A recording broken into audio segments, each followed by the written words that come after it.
దీని వస్తుంది కదా 29, 30, 31.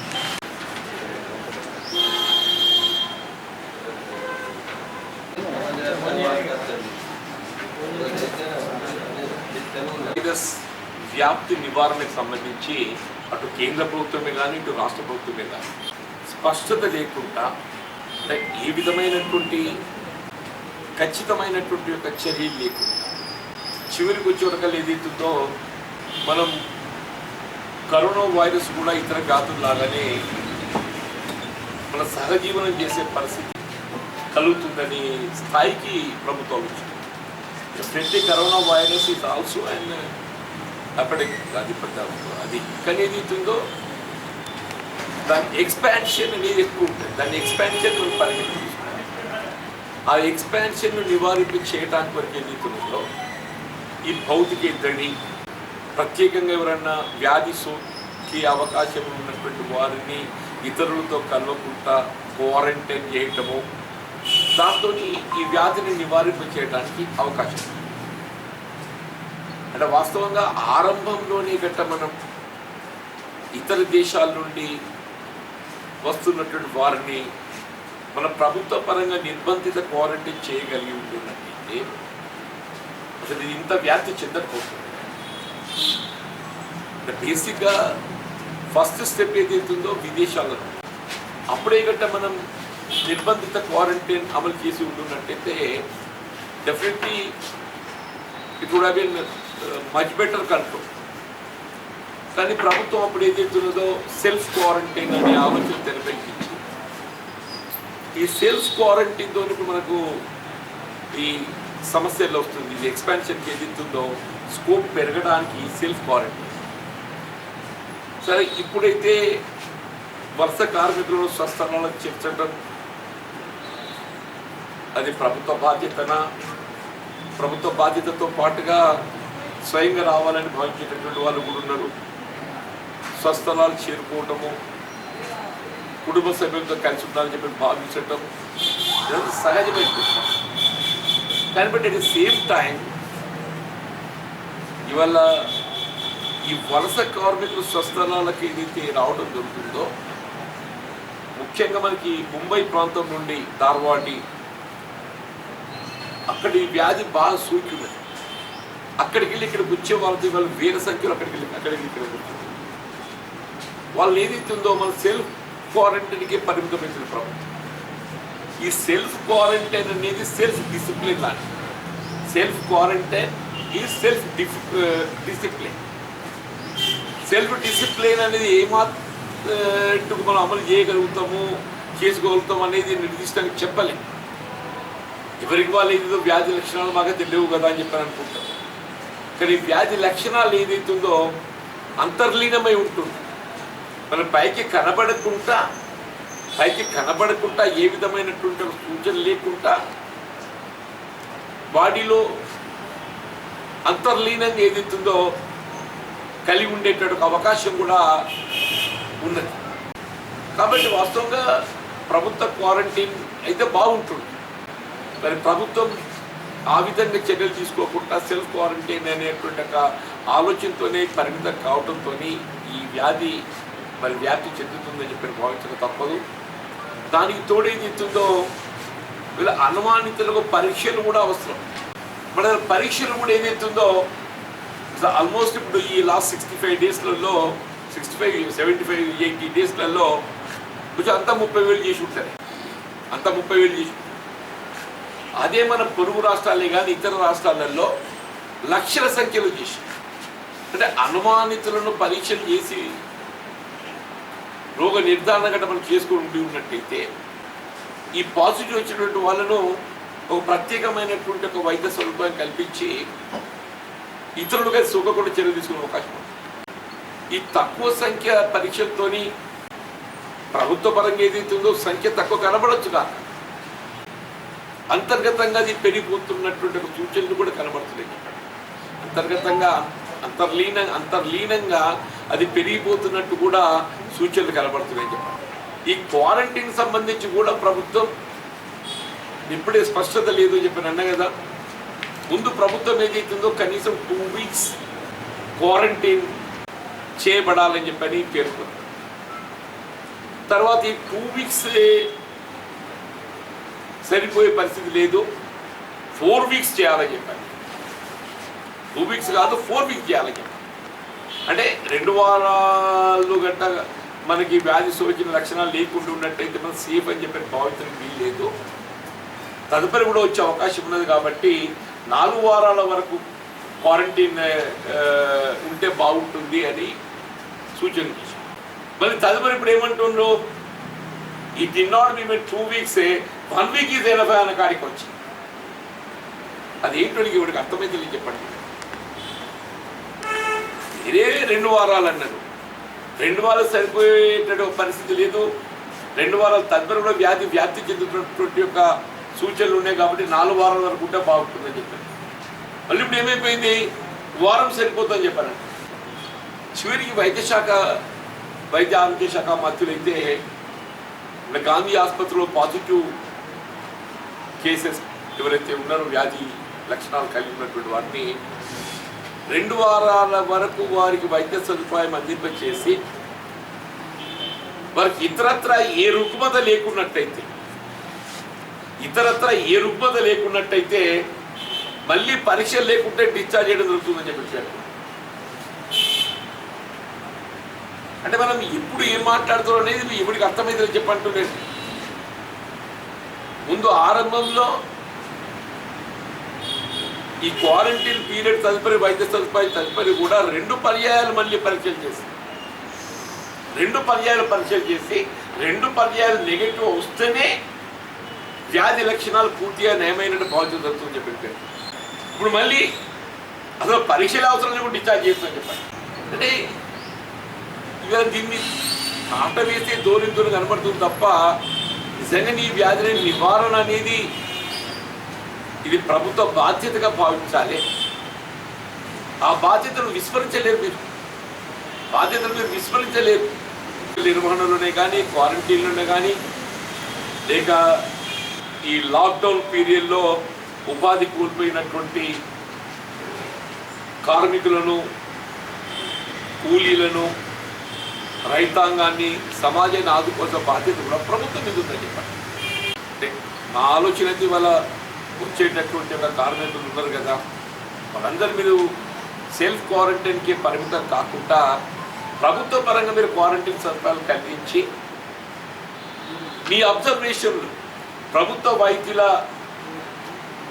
పర్యవేక్షణలు మీరు పరీక్ష దీని పట్ల కొంత మనకు ప్రభుత్వానికి ఒక విధమైనటువంటి ఒక పూర్తి స్థాయి అవగాహన కలుగుతుంది. ఏ మేరకు ఉన్నది, దీన్ని ఏ విధంగా మనం నివారణ చేయగలుగుతామో, వ్యాప్తి చెందకుండా చూడగలుగుతాం అనేటువంటి ఒక పూర్తి మనకు ఒక అవగాహన వస్తుంది ప్రభుత్వం. అంతేగాని ఎవరికి వాళ్ళు ఇచ్చిపెట్టినట్టయితే మరి ఏమి ఎత్తుదాల్సి చెప్పలేమని చెప్పాలి. దానికి తోడు ఇవాళ కేంద్ర ప్రభుత్వం అయితే మేము 20 లక్షల కోట్లు ఇవాళ ఆర్థిక ప్యాకేజ్ ప్రకటించి వివిధ రంగాల వారిని అందరినీ మేము ఆదుకోవడానికి కార్యక్రమాలు చేపడుతున్నామని చెప్పారు. మరి 20 లక్షల కోట్లలో సామాన్యునికి అందిందైతే 5 కిలోల బియ్యం ఒకటి అందినట్టు కనబడుతున్నది. 5 కిలోల బియ్యం ప్రతి పౌరుడు. అది కేంద్రం ఇస్తుందా రాష్ట్రం ఇస్తుందో కానీ మొత్తానికి ఇద్దరు ఎవరికి వాళ్ళు చెప్పుకుంటూ నేను ఇస్తున్నా అని చెప్పని 5 కిలోల బియ్యం మాత్రం ఏదైతుందో అదనంగా వస్తుంది. సాధారణంగా 6 కిలోల బియ్యం లభించేది ఇవాళ 12 కిలోలు ఇస్తుందని చెప్పారంటే కేంద్రం 5 కిలోలు ఇస్తుందనే భావన ఉన్నది. 6 అనేది 11 1 కిలో రాష్ట్ర ప్రభుత్వం అదనంగా దానికి యాడ్ చేస్తుందనేటువంటి ఒక భావన ఉన్నది. దానికి తోడు ఎన్ఆర్ఈజిఎస్ కింద ప్రత్యేకంగా 40,000 కోట్లు సమకూర్చని చెప్పారు. It's really good thing, we welcome it. వాస్తవంగా గ్రామీణ ప్రాంతంలో రైతాంగం కానీ రైతు కూలీలు కానీ మీరు ఉపాధి పొందగలుగుతున్నారని చెప్పారంటే అది కేవలం మహాత్మా గాంధీ గ్రామీణ ఉపాధి హామీ పథకం అని చెప్పారు తప్పదండి. ప్రతి రైతు కుటుంబం కూడా ఇవాళ రైతు కూలీలకే పరిమితం కాదు, రైతు కుటుంబాలు కూడా ఇవాళ ఏదైతుందో ఈ పనికి హామీ ఉపాధి హామీ పథకంలో ఏదైతుందో ఉపాధి పొందడం గమనించదగ్గ విషయం చెప్పాను. నిరుద్యోగ యువత అంటూ నేను అనేది ఇవాళ పార్ట్ టైం గెస్ట్ లెక్చర్స్, ఇవాళ దీనికి తరతం అనే భేదం లేకుండా గ్రామీణ ప్రాంతంలో ఉండేటటువంటి ప్రతి పౌరుడు వీళ్ళ ఉపాధి హామీ పథకంతో కనీసం రోజుకో 200-230 అవకాశం పొందే అవకాశం. ప్రతి ఒక్కరు కూడా దీన్ని పొందాలని ప్రయత్నం చేస్తుందని చెప్పండి. ఇదొకటి మాత్రం కేంద్రం NREGS నిధులు మేము అదనాన్ని సమకూరుస్తుందని చెప్పారన్నారు. Welcome it. దాని పట్ల హర్షం వ్యక్తం చేస్తున్నాం. మన ప్రాంతంలో కూడా NREGS కింద పనులు కొంత పురోగతిలో ఉన్నాయని చెప్పని కూడా చెప్పక తప్పదని చెప్పారు. పోను అదనంగానైతే ఇలా కేంద్రం కూడా 500 రూపాయలు నెలకు జన్ధన్ ఖాతా ఉన్న వాళ్ళకి ఇచ్చింది. బిగినింగ్ 2 మాసాలు ఇచ్చిందా. ఇప్పుడు అది కూడా కనబడుకుంటాయి. అది కూడా ఇప్పుడు 3వ మాసాలు కనబడుకుంటాయి. సరిగా రాష్ట్ర ప్రభుత్వం అయితే ఇంకా ఆశ్చర్యం అన్నట్టు, నేను కేంద్రానికంటే తక్కువ తిన్నా అన్నట్టు ఏదైతే ఉన్నదో వీళ్ళు కేవలం ప్రభుత్వ పరంగా అందించేటట్టు ఒక సహాయాన్ని నిలిపివేయడమే కాదు, ఇలా ప్రభుత్వ ఉద్యోగస్తులు హక్కుగా పొందేటటువంటి నెలసరి వేతనాలు కూడా కోత విధిస్తుంది. దేశంలో ఎక్కడ లేని విధంగా వీళ్ళ కేంద్ర ప్రభుత్వం ఏదైతుందో కేంద్ర ప్రభుత్వ పరిధిలో సేవలు అందిస్తున్నటువంటి యొక్క ఉద్యోగస్తులకు అందరికీ కూడా పూర్తి స్థాయిలో ఏ విధమైనటువంటి ఒక కోత లేకుండా వేతనాలు అందిస్తున్నది. మన పొరుగు రాష్ట్రం ఆంధ్ర రాష్ట్రం అని చెప్పంటుంటాం. సాధారణంగా మనం ఏదైతుందో పోల్చుకోవడంలో వల్ల మన పొరుగు రాష్ట్రాలు పోల్చుకోవటం అని చెప్పంటుంటాం. మన పొరుగు రాష్ట్రం ఆంధ్ర రాష్ట్రంలో కూడా ఏదైతుందో ఏ విధమైన కోతలు లేకుండా పూర్తి స్థాయిలో వేతనాలు చెల్లిస్తుంది. సరే, ఇతర పొరుగు రాష్ట్రాలు ఛత్తీస్గఢ్ ఇవన్నీ కూడా వేతనాలు ఇస్తున్నారు.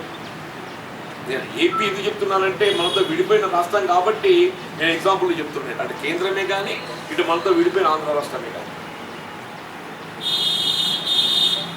తెలంగాణ ధనిక రాష్ట్రంగా భావించారు. వాస్తవంగా తెలంగాణ ధనిక రాష్ట్రంగా భావిస్తారు. మనమనంగా స్వయంగా సీఎం గారు చెప్పినట్టు మాకేంటయా మా ధనిక రాష్ట్రం మాకు ఎవడు పెట్టేదే ఉన్నదయా, మా స్వయం సమృద్ధి పొందిన రాష్ట్రంగా పేరు. ఇలా స్వయం సమృద్ధి పొందిన ధనిక రాష్ట్రం ఉద్యోగస్తులకు ఏదైతున్నదో గత 2 మాసాల వేతనాలు పూర్తి స్థాయిలో సమకూర్చక కోత విధించడమే కాకుండా ఈసారి ఏదైతుందో మన క్యాబినెట్ సమావేశం జరుగుతుంటే నేను ఆగమన్న అందరూ కూడా ఆశించారు కనీసం ఈ మాసం నుండి అయినా కానీ మాకు పూర్తి స్థాయిలో వేతనాలు లభిస్తాయి కల్పించడం జరుగుతుంది. గతంలో కోత విధించిన వేతనాల బకాయిలు కూడా చెల్లిస్తారని చెప్పని అందరూ కూడా ఆశించారు. వివిధ రాజకీయ పార్టీలు కూడా విజ్ఞప్తి చేసినాయి. ప్రభుత్వ పరంగా సేవలు అందిస్తున్నటువంటి ఉద్యోగస్తులు, అది ఉపాధ్యాయులే కానీ, పార్ట్ టైం ఉద్యోగస్తులే కానీ, కాంట్రాక్ట్ అవుట్సోర్సింగే కానీ, ఎవరే కానీ అందరికీ కూడా పూర్తి స్థాయిలో వేతనాలు కల్పించడం జరుగుతుందని చెప్పి భావించారు. చివరి దురదృష్టం ఇవాళ ధనిక రాష్ట్రంగా భావించేటటువంటి తెలంగాణ రాష్ట్రం ఇలా వేతనాలు కూడా కల్పించేటటువంటి పరిస్థితి లేదు, దిగజారిందని చెప్పంటే మద్యం అమ్మకాలు ఏదైతుందో ఆశించిన మీరు జరగడం లేదా. కారణం ఏంటి అని విశ్లేషిస్తే మద్యం అమ్మకాలు ఆశించిన మీరు జరగటం లేదు. మొదటి వారం ఏదైతుందో ప్రోత్సాహకంగా ఉండే, 2వ వారానికి వచ్చేవరకు ఏదైతుందో ఆశించిన వేరు మద్యం అమ్మకాలు లేవు కాబట్టి ఇలా ఆశించిన ఆదాయాన్ని పొందలేకపోతున్నాం కాబట్టి వేతనాలు చెల్లించలేమనే కాడికి వచ్చింది. జనం దగ్గర పైసలు ఉండాలిగానే తాగటానికి, జనం దగ్గర పైసలు ఉండాలిగా తాగటానికి అది ముందైతే పూర్తి స్థాయిలో వేతనాలు కల్పిస్తే ultimately part of it will come to you only. అమ్మక పన్ను రూపేణా ఇవాళ ఏ వేతనదారుడు ఏదైతుందో ఇవాళ విద్యా సంవత్సరం ఆరంభమవుతుంది. రేపు పిల్లలు వాళ్ళ బట్టలే కానీ ఇవన్నీ కూడా సమకూర్చాలి కదా. ఇవాళ ఏదైతుందో నిరుపేద వర్గాలకు దినసరి కూలీలకు వాళ్ళ భవన నిర్మాణ రంగమే కానీ, బీడీ కార్మికులే కానీ వారికి అందరికీ ఏదైతుందో ప్రతి కుటుంబానికి నెల 1500 రూపాయలు కల్పించడం జరుగుతుందని చెప్పని రాష్ట్ర ప్రభుత్వం పేర్కొనడం 2 మాసాలు ఇచ్చింది. అంతా నెలకు 1000-1200 కోట్ల భారం పడుతుంది. ఇలా 3వ మాసం వచ్చేవరకల్లా ఆ 1500 కల్పించేది కూడా దాన్ని కూడా నిలిపేసింది. 1500 కూడా నిలిపేసింది. వీళ్ళు వాస్తవంగా ఏది ఇస్తుందో లాక్డౌన్లో మినహాయింపులు అయితే లభిస్తున్నాయి, కానీ ఆశించిన ఉపాధి అనేది ఏదైతుందో పొందలేకపోతుంది. దినసరి వాళ్ళ ఆటో కార్మికులు ఉన్నారు, రిక్షా పొందాల్సి వాళ్ళకి రోడ్డు మీద ఆటో కనబడతలేదు. Not even 10% of autos are flying. 10% ఆటోలు కూడా ఏదైతుందో ఇవాళ మీకు రోడ్ల మీద నడుస్తలేవు చెప్పండి. మీరు ఏ రంగాన్ని తీసుకున్నా కానీ ఇవాళ బీడీ పరిశ్రమ కూడా ఆల్టర్నేటివ్ వాళ్ళకు ఆకు తంబా కల్పిస్తున్నారు. పూర్తి స్థాయిలో వాళ్ళకు కూడా పని కల్పిస్తారు. భవన నిర్మాణ రంగం కూడా ఏదైతుందో ఇవాళ దాని నిర్మాణ రంగానికి కావాల్సినటువంటి ఒక వస్తు సామగ్రి ధర పెరిగిపోవడంతో అది కూడా ముందుకు పోతలేదు చెప్పండి. మరి ఈ పరిస్థితుల్లో మీరు నిన్నటి వరకు ఏదైతుందో నెల 1500 రూపాయలు కల్పిస్తామని చెప్పని పేర్కొన్నటువంటి 2 మాసాలు కల్పించి 3వ మాసానికి నిలిపేయటం ఇది శరాఘాతంగా భావిస్తున్నాం అంటున్నాం. శరాఘాతంగా భావిస్తున్నాం. ఇది కనీసం మరొక 6 మాసాలు దీన్ని కొనసాగించవలసిన ఒక ఆలోచన. ఇవాళ ఆర్థిక రంగం ఏదైతుందో కొంత గాడిలో పడాలని చెప్పంటే ఇవాళ దినసరి కూలీలు వాళ్ళ ఉపాధి ఏదైతుందో గాడిలో పడాలంటే కనీసం మినిమం 6 మంత్స్ పడుతుంది. ఆ 6 మాసాల వరకు ఏదైతున్నదో ఇవాళ ఈ నెల ఏదైతే మీరు 1500 రూపాయలు కల్పిస్తారని చెప్పి భావించిందో కొంతమేరకు ఉపశమనం లభిస్తుంది అనేటువంటి ఒక ఆలోచన అందరూ కూడా భావించారు. We also welcome it. దాన్ని నిలిపివేయడంతో ఏదైతుందో నిరుపేద వర్గాలు బిలో పావర్టీ లైన్ కుటుంబాలని చెప్పండి వాళ్ళు శరాఘాతంగా మారబోతుంది. ఇవాళ ఒకటి కరోనా వైరస్ వ్యాప్తి నివారణ కానీ ఏదైతున్నదో ఇవాళ క్వారంటైన్ అనేది ఏదైతుందో సెల్ఫ్ క్వారంటైన్కే పరిమితం కాకుండా ప్రభుత్వ పరంగా క్వారంటైన్ ఏదైతుందో ఫెసిలిటీ కల్పించాల్సిన బాధ్యత ప్రభుత్వం. అది విదేశాలకు వెళ్ళి వచ్చేటటువంటి ఒక వలస కూలీలే కానీ ఇతర పొరుగు రాష్ట్రాల నుంచి వచ్చే వలస కూలీలే కానీ స్థానికంగా అనుమానితులే కానీ కాక వ్యాధి అనుమానితులే కానీ కాక క్వారంటైన్ అనేది ప్రభుత్వ పరంగా చేపట్టగలిగినప్పుడు మాత్రమే దాన్ని మన అదుపులోకి తెచ్చేటటువంటి అవకాశం ఉంటుంది. పర్యవేక్షణ ఏదైతుందో మన ప్రభుత్వ వైద్యుల వాళ్ళ నిర్వహణలో కొనసాగుతుంది.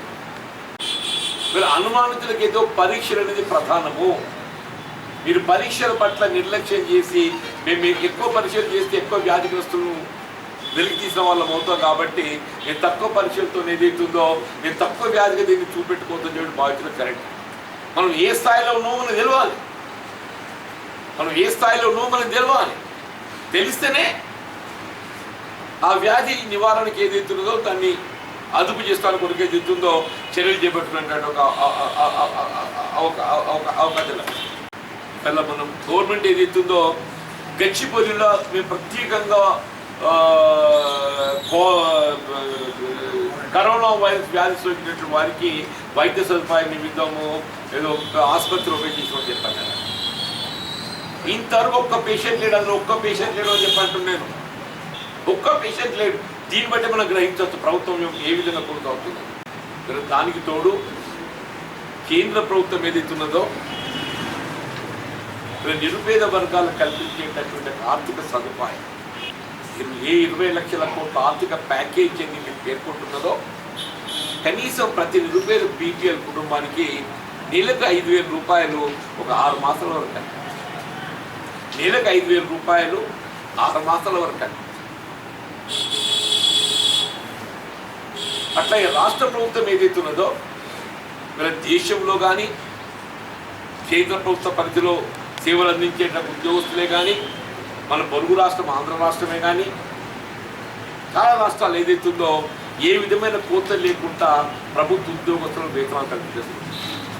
ఇలా మన రాష్ట్రంలో కూడా ప్రభుత్వ ఉద్యోగస్తులకు అందరికీ వాళ్ళు ఏ స్థాయిలో సేవలు అందిస్తున్నారు. Let there be government employees, teachers, part time, contract, outsourcing, guest వాళ్ళు ఎవరే కానివ్వండి కాక వాళ్ళకందరి పూర్తి స్థాయిలో కూడా వేతనాలు కల్పించడమే కాదు గత 2 మాసాల్లో కోత విధించినటువంటి ఒక బకాయి కూడా చెల్లింపు చేయవలసిన బాధ్యత ఈ ప్రభుత్వం మీద ఉంది అని చెప్పారు. It's a bound and duty. It's a bound and duty. ఒక ఉద్యోగస్తుడు ఏదైతే ఉందో ఆయన సేవలకు పూర్తి స్థాయి వేతనం పొందడం ప్రభుత్వ ఉద్యోగస్తుల హక్కు అని చెప్పంటున్నా. దాన్ని ఏదైతుందో కల్పించడం ప్రభుత్వ బాధ్యత భావించి మీరు రేపు 2 జూన్ రాష్ట్ర అవతరణ దినోత్సవం, 2 జూన్ రాష్ట్ర అవతరణ దినోత్సవం నిజమైన తెలంగాణ రాష్ట్ర ఏర్పాటు అని చెప్పారంటే ఇలా వాస్తవంగా ఉద్యోగస్తులు కూడా ఇలా ప్రభుత్వాన్ని ప్రజలకు చేరవేసేది ప్రభుత్వ ఉద్యోగం, ప్రభుత్వాన్ని ప్రజలకు చేరవేసేది ప్రభుత్వ ఉద్యోగం పూర్తి స్థాయిలో కల్పించాలి. అట్లా 1500 రూపాయలు ఏదైతుందో ఇది రాబోయే 6 మాసాల వరకు కొనసాగింది. రాబోయే 6 మాసాల వరకు కొనసాగింది. ఇవాళ ఈ దేవాలయాల సందర్శనకు సంబంధించిన గతంలో వ్యక్తం చేసి అది ఏ దేవాలయమైనా కానివ్వండి కాక హిందూ, ముస్లిం, సిక్, ఇసాయి భౌతిక ఎద్దడిని పాటిస్తూ ప్రభుత్వ నిబంధనలకు అనుగుణంగా దైవ ప్రార్థనలకు అనుమతి ఇవ్వాలని చెప్పి మీరు కోరుకుంటున్నారు. ఇవాళ ముస్లిమ్స్కు అతి పవిత్రమైనటువంటి రంజాన్ సామూహిక ప్రార్థనలు అందులో ప్రధానమని చెప్పంటున్నారు. రంజాన్ యొక్క ప్రాధాన్యత, ప్రత్యేకత సామూహిక ప్రార్థనలు. ఆ సామూహిక ప్రార్థనలకు వాళ్ళకి అనుమతి ఇవ్వాలి. కనీసం ఇంటికి ఒకరికైనా అనుమతి ఇవ్వండి చెప్పాను.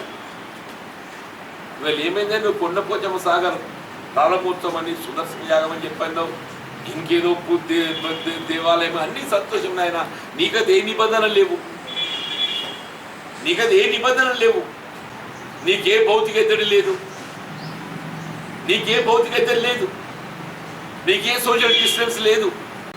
నీకేదైతుందో దైవం పట్ల విశ్వాసం ఉండడు, సంతోషం. కానీ ఇతరులు కూడా దైవ ప్రార్థన చేసుకునే ఒక అవకాశాన్ని ఏదైతుందో విస్మరించడం సరైనది కాదు అని చెప్పండి. ఎందుకంటే నిన్న కాక మొన్న రంజాన్ ప్రార్థన చేసుకునే అవకాశం కల్పించకుండా నువ్వు సుదర్శన యాగం అని చెప్పని వందల వేల సంఖ్యలో ఏదైతుందో చెప్పంటున్నా. మీరు ఫోటో చూస్తే, పత్రికలు వచ్చినటువంటి ఒక ఫోటో చూస్తే మనం గమనిస్తున్నాం చెప్పంటుండే.